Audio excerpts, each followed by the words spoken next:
l'ordre de Grandmont a été dissous avant la Révolution, l'évêque a fait transporter tout le trésor de reliques et de reliquaires à l'évêché. Et ensuite, il a décidé de le distribuer à de nombreuses paroisses. On a une sorte de musée délocalisé dans tout le département.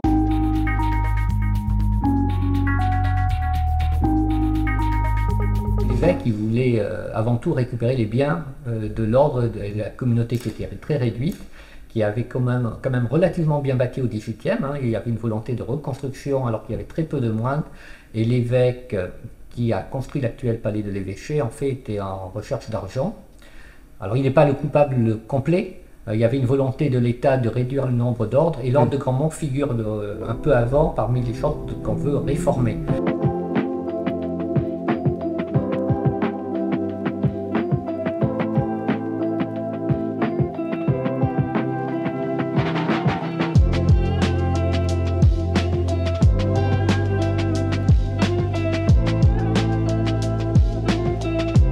Alors là, on a un reliquat un peu particulier, car on a affaire à une copie, mais une très belle copie, une très belle réplique d'un reliquaire du XIIIe, mais qui aujourd'hui n'est toujours pas localisé. Et donc en fait, la copie a été faite au moment de la loi de séparation des églises et de l'État, au début du XXe siècle, au moment où l'État allait faire un inventaire des biens, et où des communes ont pu être inquiètes, des curés ont pu être inquiets, et où il y a eu dans la région un grand nombre de malversations.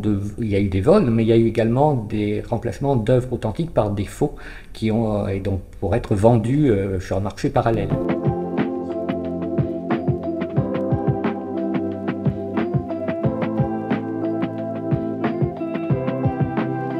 L'art roman nous parle aujourd'hui, en tout cas parle en général à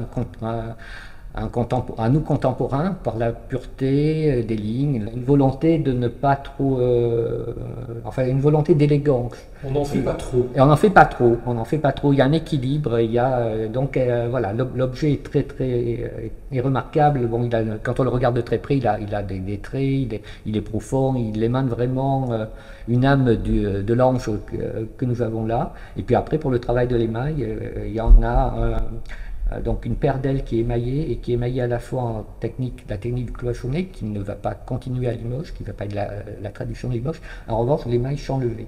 Donc pour également un amateur d'art, l'objet est particulièrement digne d'intérêt, car finalement il cumule plusieurs techniques, et il est d'emblée un chef-d'œuvre pour l'émail de Limoges.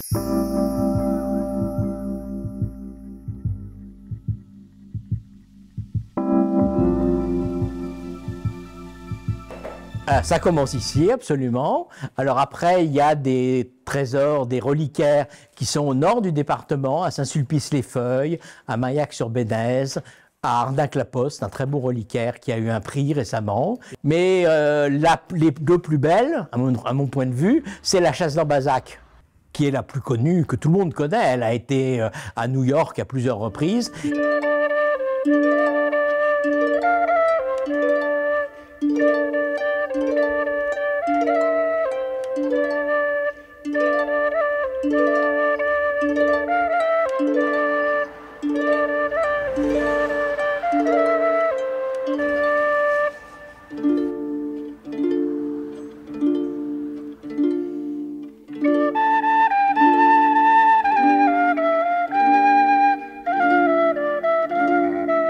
Et la croix de Gorre, qui elle est moins connue, parce que Gorre est au sud-ouest du département, et c'est une croix absolument magnifique, et qui vient depuis 2 ans d'être installée dans un trésor où on la voit extrêmement bien.